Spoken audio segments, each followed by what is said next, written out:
F centre. So F centre कैसे बना?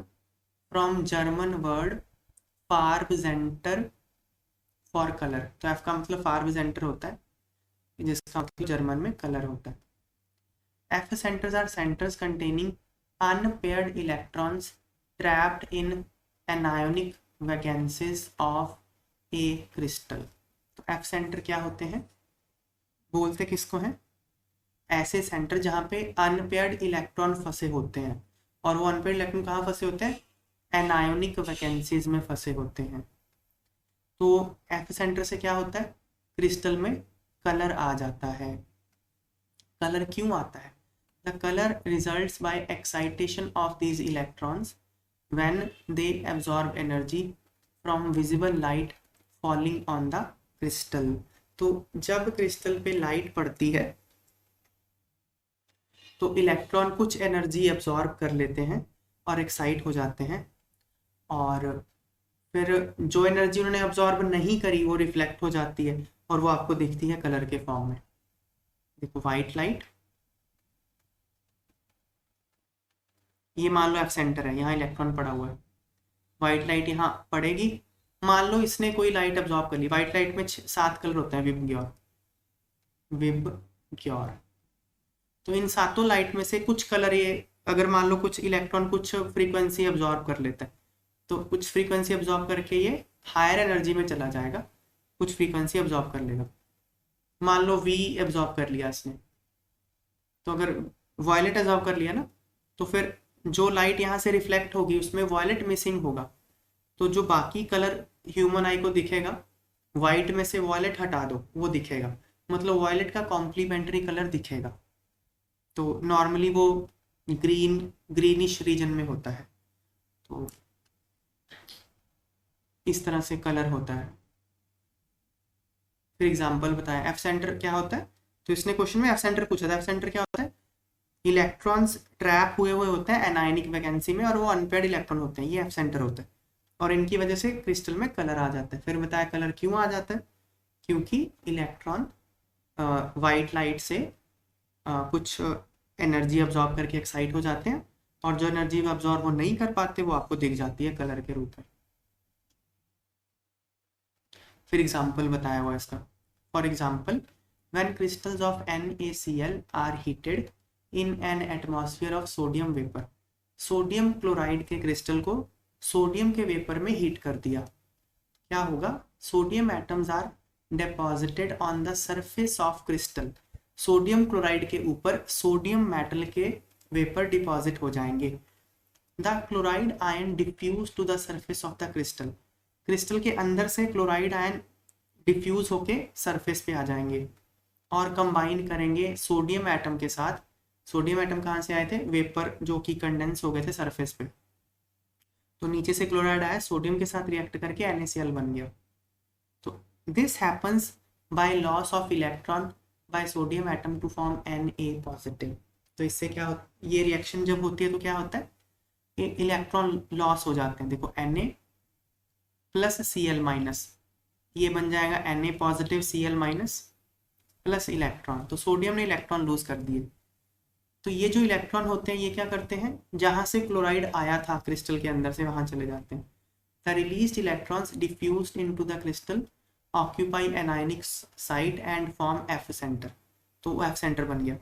As a result crystal now has excess of sodium. तो इस crystal में एक्सेस ऑफ सोडियम होता है।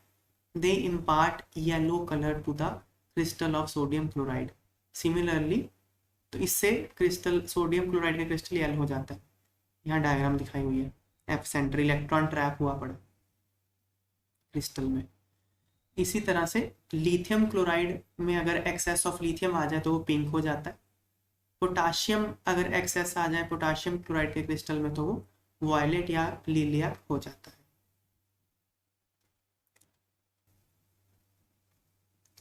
नॉन स्टोइशियोमेट्रिक डिफेक्ट्स, तो ionic solids which have anionic vacancies due to metal excess defect develop color, explain with the help of suitable example। F center वाली बात आ गई इसमें। ये बोल रहा है जिसमें, अब नॉन स्टोइशियोमेट्रिक डिफेक्ट हमने देखा था दो तरह के होते हैं, एक मेटल एक्सेस, एक मेटल डेफिशिएंसी। फिर मेटल एक्सेस दो तरह के होते हैं, metal excess due to anionic vacancy जिसमें एफ सेंटर बनते हैं, दूसरा metal excess due to interstitial cation, zinc oxide वाला एग्जांपल। फिर मेटल डेफिशिएंसी था जिसमें Fe2+ के लैटिस में Fe3+ आपने डाल दिया था। तो ये नॉन स्टोइशियोमेट्रिक डिफेक्ट के टाइप थे, उसमें से एफ सेंटर वाले पे क्वेश्चन पूछा हुआ है। Anionic vacancy, metal excess defect due to anionic vacancy. तो ये बोल रहा है कि मेटल एक्सेस डिफेक्ट जो कि एनायनिक वैकेंसीज की वजह से होता है, उसमें कलर क्यों हो जाता है, एफ सेंटर की वजह से। अभी ऊपर देखा हमने।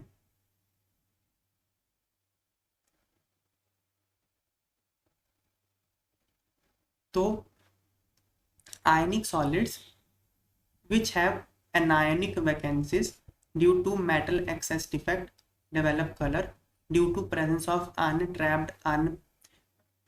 trapped unpaired electrons at anionic site। देखो क्वेश्चन को प्रेजेंट करने का, आंसर को प्रेजेंट करने का थोड़ा ढंग बदल गया है, हालांकि थ्योरी वही है। तो उसने पूछा था कलर क्यों डेवलप हो जाता है आयनिक सॉलिड्स में जिनमें anionic vacancy due to metal excess defect होता है। तो उसी पॉइंट को लेके आंसर आप शुरू करोगे कि आयनिक सॉलिड जिनमें एनायनिक वैकेंसी होती है due to metal excess defect, उनमें कलर हो जाता है। क्यों होता है? Due to presence of trapped unpaired electrons at anionic site. Anionic site पे एनायनिक वैकेंसी जहाँ है वहाँ अनपेयर्ड इलेक्ट्रॉन फंस जाता है। इन ट्रैप्ड इलेक्ट्रॉन सेंटर को एफ सेंटर बोलते हैं। तो एफ सेंटर की वजह से कलर होता है। The colour results bye excitation of these electrons when they absorb energy from visible light falling on the crystal. तो कलर क्यों होता है? क्योंकि जब विजिबल लाइट इन इलेक्ट्रॉन्स पे फॉल होती है तो ये एक्साइट हो जाते हैं और कुछ एनर्जी अब्सॉर्ब कर लेते हैं। तो जो अब्सॉर्ब नहीं करते कॉम्प्लीमेंट्री आपको दिख जाता है। फिर एग्जाम्पल बताया गया, इन सेम एग्जाम्पल सेम है। For example when crystals of NaCl are heated in atmosphere of sodium vapor, same, ये आप जानते हो सारा, अभी हमने ऊपर डिस्कस किया, सेम थ्योरी है। Next, analysis shows that nickel oxide has the formula this। हाँ, ये ना मेटल डेफिशिएंसी डिफेक्ट का एक क्वेश्चन है, ये अच्छा क्वेश्चन है, देख लो क्या है। निकल ऑक्साइड का फॉर्मूला बता रहे हैं Ni.801। फिर पूछ रहा है what fraction of nickel exist as Ni2+ and Ni3+। इसको क्वेश्चन को समझते हैं। देखो निकल ऑक्साइड Ni.980 कैसे हो गया? निकल ऑक्साइड का फॉर्मूला ये होता है। तो इसमें निकल +2 में होता है, ऑक्सीजन -2 में होती है। अब इसका फॉर्मूला हो चुका है Ni.980। मेटल डेफिशिएंसी हो गई, मेटल की डेफिशिएंसी हो रही दिख रहा है। तो मेटल डेफिशिएंसी कब होती है? जब उसमें कोई हायर वैलेंसी वाला मेटल का आयन आके घुस जाता है, तब होती है। तो ये तो बोल ही रहा है कि भाई इसमें निकल +3 घुस गया है, तो बता ही रहा है। तो पूछ रहा है कि कितना फ्रैक्शन ऑफ निकल +2 है और कितना +3 है। तो सिंपल है, देखो इसको करने के दो तरीके बताऊंगा मैं। पहला बताता हूं सिंपल, जो आप सॉल्व कर सकते हो। तो अगर आपको पता है कि इसमें +3 और +2 दो तरह के निकल हैं, तो ऐसे करो ना, let formula of compound be nickel X, निकल 0.98 - X O। 0.98 को दो पार्ट में स्प्लिट कर लो, X और 0.98 - X, वेयर निकल हैज ऑक्सीडेशन +2 एंड निकल डैश, यहाँ ये डैश लिखा है, डैश दिख नहीं रहा, डैश छोटू सा है। निकल X Ni dash, Ni dash मतलब +3 वाला निकल, और सिर्फ Ni मतलब +2 वाला निकल। ऑक्सीजन का ऑक्सीजन स्टेट तो -2 होता है, और हम जानते हैं sum of oxidation states in a compound is 0। किसी कंपाउंड में सम ऑफ ऑक्सीडेशन नंबर तो 0 होता है। तो कर दो, X इसका +2 है, इसका +3 है, इसका -2 है, तो सम करो ऑक्सीडेशन नंबर का, इसका टोटल हो जाएगा +2 इंटू एक्स, इसका +3 इंटू 0.98 माइनस एक्स, इसका -2 इंटू 1, टोटल 0, यहाँ ये किया हुआ है। तो सॉल्व करेंगे, एक्स आ जाएगा 0.94, मतलब ये 0.94 है। फॉर्मूला क्या होगा, निकल +2 वाला 0.94, निकल +3 वाला 0.4 बचा, 0.04 एंड O1। तो टोटल निकल कितने हो गए 0.98, तो निकल 2+ की फ्रैक्शन क्या हो जाएगी 0.94 डिवाइडेड बाय 0.98, इसको सॉल्व करेंगे 0.96। तो अगर 0.96 निकल 2+ की फ्रैक्शन है, निकल 3+ की क्या होगी, 1 से माइनस कर लो, 1 माइनस 0.96 0.04।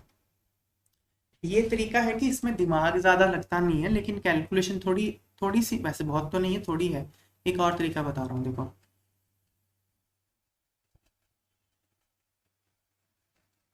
ये अगर आपको समझ में आए तो ठीक है, नहीं आए तब भी कोई बात नहीं है। ये कंपटीशन में आप कर सकते हो, इससे थोड़ा आंसर जल्दी आ जाएगा और कुछ नहीं है, बहुत फर्क नहीं पड़ने वाला, बस एक बता देता हूँ ताकि सब्जेक्ट थोड़ा और अंडरस्टैंडिंग बढ़ जाती है इससे। तो देखो आप ना ऐसा करो,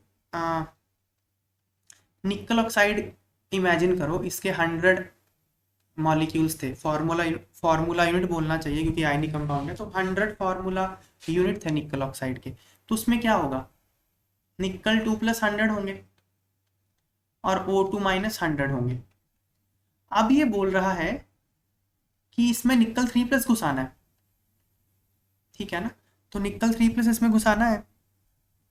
तो मैं देख रहा हूँ निकल 3+ घुसाने के बाद इसका फॉर्मूला हो गया Ni.98O, मतलब क्या कि निकल तो 98 बचे, अब निकल +2 है +3 मुझे पता नहीं, लेकिन वो 98 बचे और ऑक्सीजन 100 थे, मतलब 2 गायब हो गए, मतलब 2 वैकेंसीज हैं। वैकेंसीज कितनी है, 2। 2 वैकेंसी आने का मतलब क्या है, ये देखते हैं। देखो निकल 2+ और निकल 3+ में इंटरचेंज हो रहा है, तो अगर 3 निकल 2+ जाते हैं तो 2 निकल 3+ आते हैं, ये है, क्योंकि 3 निकल 2+ पे चार्ज +6 होगा और 2 निकल 3+ पे चार्ज भी +6 होगा। तो अगर 3 निकल 2+ जाते हैं तो 2 निकल 3+ आएंगे और एक वैकेंसी क्रिएट हो जाएगी। इसका मतलब अगर 6 निकल 2+ जाएंगे तो 4 निकल 3+ आएंगे और 2 वैकेंसी क्रिएट हो जाएगी, और यही हुआ है क्योंकि 2 वैकेंसी है। तो इसका मतलब ये है कि ये जो आप 100 वाला कंपाउंड लेके बैठे हो, इसमें से आप 6 निकल 2+ हटा दो तो बचे कितने 94, तो निकल 2+ 94 है, और निकल 3+ डाले कितने 4 निकल 3+ डाल दो, 4 डाल दी, अभी टोटल 98 हो चुका है, तो यही बन गया, सीधा आ सकता है। ये ऐसा भी कर सकते हो, जैसा ठीक लगे कर लो।